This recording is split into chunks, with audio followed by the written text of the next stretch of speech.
Drop it! Drop the weapon! Get down! Screwdriver. I live here. I said get down now! All right, all right. Knees! Knees! You're making a mistake, son. Officer James Jimmy Reed was a 3-year veteran of the Metro Police Department, a man who compensated for his lack of investigative instinct with an overabundance of tactical aggression. Reed viewed every call as a potential shootout, and every citizen as an enemy combatant until proven otherwise. This warrior mindset, often criticized by police reform advocates, primed him to see threats where only misunderstandings existed. On a quiet Tuesday evening in a middle-class suburb, Reed responded to a 911 call from a neighbor reporting a suspicious black male trying to pry open the front door of a residence. Reed didn't check the property records. He didn't wait for backup. He arrived on the scene with his siren off and his weapon drawn, convinced he was about to intercept a burglary in progress. The man on the porch was Colonel Marcus Sterling, a decorated Special Forces commander who had retired 2 weeks earlier after 25 years of service, including 6 combat deployments. Colonel Sterling had simply lost his house keys while jogging and was using a screwdriver to remove the hinge pin of his own storm door, a trick he learned in the field. He was not a burglar. He was a homeowner, a father, and a man who had done more to protect his country than Officer Reed could comprehend. But when Reed sprinted across the lawn screaming commands, he didn't see a hero. He saw a target. What followed was a brutal display of incompetence that would leave a war hero battered on his own driveway and cost the city $8 million in a landmark civil rights settlement. Before we analyze the breakdown of this raid, where are you watching from? If you believe that a man's home is his castle and should be safe from the police, hit that subscribe button. We document the cases that expose the failure of training. To understand the volatility of this encounter, we must look at the initial approach. Police procedure for a burglary in progress dictates a perimeter setup. Officers are trained to contain the scene, verify the suspect's activity, and challenge from a position of cover. Reed ignored all of this. The body camera footage shows him parking 3 houses away and sprinting silently through the shadows, ambushing the man on the porch. This tactic is dangerous because it startles the subject, often causing a fright reaction that officers then misinterpret as resistance. It was 7:45 p.m. Dusk was settling over the neighborhood. Colonel Sterling was focused on the hinge pin, his back to the street. He held a small Phillips head screwdriver. Suddenly, a blinding tactical light hit him in the face, followed by a scream that shattered the evening silence. Reed did not identify himself as police immediately. He simply screamed for the subject to drop the weapon. To a civilian, or even a soldier, a sudden shout from the dark is disorienting. Sterling turned around, shielding his eyes from the light, still holding the screwdriver. He didn't drop it instantly because his brain was trying to process who was screaming at him. Was it a neighbor? A criminal? Officer Reed interpreted this split second of confusion as a deadly threat. He rushed the stairs, leveling his Glock 17 at Sterling's chest. He screamed again, this time identifying himself as police and ordering Sterling to the ground. Sterling, recognizing the situation through his own tactical training, immediately dropped the tool. He raised his hands slowly, palms open, fingers spread, the universal sign of non-hostility. He stood tall, his posture rigid and disciplined. He did not cower. He spoke clearly and calmly, informing the officer that he lived there and that his ID was in his back pocket. This calm demeanor infuriated Reed. In Reed's experience, suspects were either running away or begging. Sterling did neither. He stood his ground with the quiet confidence of a man who has faced real enemies. Reed closed the distance, holstered his weapon, and tackled Sterling. The video shows Reed grabbing the 50-year-old colonel by the shoulders and sweeping his legs, slamming him violently onto the concrete porch. Sterling's head bounced off the step. The sound was sickening. Even pinned under the weight of a man half his age, Sterling did not fight back. He knew that any movement would be used to justify lethal force. He lay flat, his cheek pressed against the welcome mat of his own home. He repeated his statement. "I am the homeowner. Check my back pocket."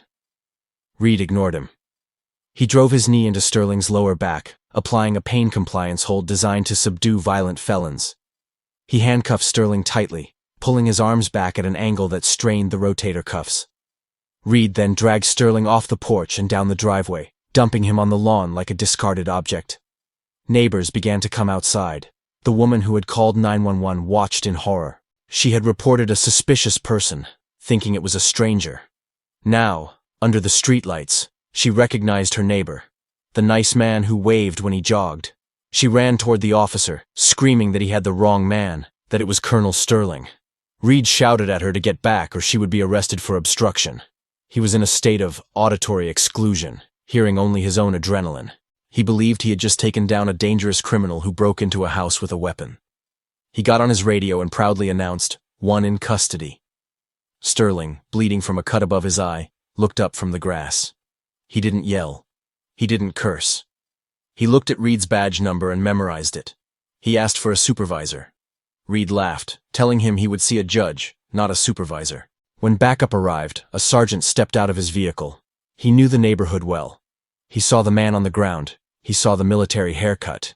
He saw the neighbors yelling. And then he looked at the house. The front door was open, and inside, family photos on the wall clearly showed the man currently handcuffed on the lawn. The sergeant walked over to Reed. "Why is he in cuffs?" he asked. "Burglary suspect," Reed panted. "Caught him prying the door. He had a weapon." "A screwdriver?" the sergeant asked, looking at the tool on the porch. "Reed, look at the photos in the hallway." Reed looked. He saw a large portrait of Colonel Sterling in full dress uniform, shaking hands with the president. He looked back at the man on the ground. The realization hit him like a physical blow. He hadn't arrested a burglar. He had assaulted a national hero on his own property. The sergeant ordered the cuffs off immediately. He tried to help Sterling up, but the colonel refused the hand. He stood up under his own power, wincing from the shoulder pain. He looked at Reed, his eyes cold. "Officer," Sterling said, his voice low and terrifying. "You have no discipline. You have no situational awareness. And as of tomorrow, you will have no job." Reed tried to apologize, stammering that he was just doing his job. Sterling cut him off. "Your job is to protect this community, not to terrorize it. You didn't identify. You didn't assess. You attacked. That is a dereliction of duty." Sterling refused medical attention from the police paramedics. He called his own doctor. He refused to give a statement to the sergeant on the scene. He stated simply that he would be speaking through his attorney. He walked back into his house, closed the door, and locked it. The police left the scene in silence. Reed sat in his cruiser, knowing that the body camera footage was already uploading to the server. He knew that the weapon was a screwdriver. He knew that the burglar was the owner. And he knew that the resistance was a figment of his imagination. The next morning, the colonel didn't go to the police station. He went to the federal courthouse. He filed an emergency injunction to preserve all evidence, including radio traffic and body cam footage. His lawyer, a specialist in civil rights litigation, held a press conference on the steps of the courthouse. They released the footage. The public reaction was visceral. Millions of people watched a decorated veteran being slammed onto his own porch for fixing a door. The juxtaposition of Reed's screaming panic against Sterling's disciplined calm was stark. It sparked a national debate about police training and the treatment of veterans. The police department tried to get ahead of the story, issuing a statement about clarifying the circumstances. But the video was too clear. There was nothing to clarify. It was an unprovoked assault. While Colonel Sterling sat in his lawyer's office drafting a federal complaint, the internal machinery of the Metro Police Department went into damage control mode. The chief of police, realizing the optics of assaulting a decorated war hero on his own property, ordered an immediate Level 1 internal affairs investigation. This classification is reserved for incidents involving death or catastrophic misconduct. Investigators pulled Officer James Reed's complete personnel file, a document that had largely been ignored by supervisors until this moment. What they found was a dossier of red flags that painted a disturbing picture of a man unsuited for the badge. Reed's file revealed a pattern of behavior known in psychology as threat hypervigilance. In his 3 years on the force, Reed had drawn his service weapon 19 times. For context, the average officer in that department drew their weapon twice a year. Reed was escalating nonviolent situations to lethal force readiness at a rate nearly 10 times the department average. One incident report from the previous year described Reed tackling a teenager for walking aggressively. Another detailed him arresting a delivery driver for refusing to lower his window fully. In both cases, charges were dropped, but Reed was never disciplined. He was merely counseled. a bureaucratic term for a verbal warning that leaves no permanent mark on an officer's career. This negligence by the department would become the cornerstone of Sterling's lawsuit. The legal team representing Colonel Sterling didn't just sue Officer Reed. They sued the city under a legal theory known as a Monell claim. Based on the Supreme Court case Monell versus Department of Social Services, this claim argues that a city is liable if its official policies or unwritten customs cause a constitutional violation. Sterling's lawyers argued that by failing to discipline Reed for his previous aggression, the city had effectively ratified his behavior. They argued that Reed was not a rogue officer, but a product of a department that prioritized aggression over de-escalation. The discovery phase of the lawsuit was devastating for the city. Sterling's team subpoenaed the training logs of the department. They found that while officers spent 80 hours a year on firearms training and defensive tactics, they spent only 4 hours on conflict resolution and 0 hours on recognizing the rights of homeowners. This imbalance created a force of warriors, not guardians. The jury would not look kindly on a system that trained officers to treat a screwdriver like an assault rifle. But the most damaging evidence was the medical report. Colonel Sterling wasn't just roughing it on the driveway. The tackle had torn his rotator cuff and aggravated a spinal injury sustained during his last tour in Afghanistan. The injury required reconstructive surgery and months of rehabilitation. More significantly, the psychological impact was profound. For a man who had survived combat zones, being attacked in the sanctuary of his own home, by the very people sworn to protect him, triggered severe PTSD. The lawsuit sought damages, not just for the assault, but for the destruction of peace and the permanent loss of his physical capabilities. The city attorneys reviewed the evidence. They watched the body camera footage where Reed screamed at a calm man. They reviewed the medical scans. And they looked at the plaintiff. A man with a chest full of medals and a demeanor of absolute integrity. They knew that if this case went to a federal jury, the verdict wouldn't just be expensive, it would be historic. A jury would likely award punitive damages designed to punish the city, potentially reaching into the tens of millions. Negotiations began immediately. The city offered $2 million. Sterling rejected it. He offered to settle for $8 million, but with non-negotiable conditions. Officer Reed had to be terminated. The department had to overhaul its use of force policy regarding homeowners, and the settlement had to be public. He refused to sign a non-disclosure agreement. He wanted the taxpayers to know exactly what their police department had done. The city council voted unanimously to accept the settlement, $8 million. It was the largest payout for a single victim police misconduct case in the history of the county. The funds had to be drawn from the city's emergency reserve, forcing cuts to other municipal services. The community was effectively paying the bill for Officer Reed's ego. 3 weeks after the incident, the termination hearing for Officer James Reed was held. Reed attempted to defend his actions, claiming he genuinely believed Sterling was a burglar armed with a shank. The review board was unimpressed. In their final report, they noted that a reasonable officer would have assessed the situation, seen the open door, seen the calm demeanor of the subject, and realized that a screwdriver is a common household tool, not an inherent weapon of war. They cited Reed for gross incompetence, lack of judgment, and excessive use of force. Reed was stripped of his badge and gun. But justice did not end with unemployment. Because Sterling was a member of a protected class, and the assault occurred under the color of law, the local district attorney faced immense pressure to file criminal charges.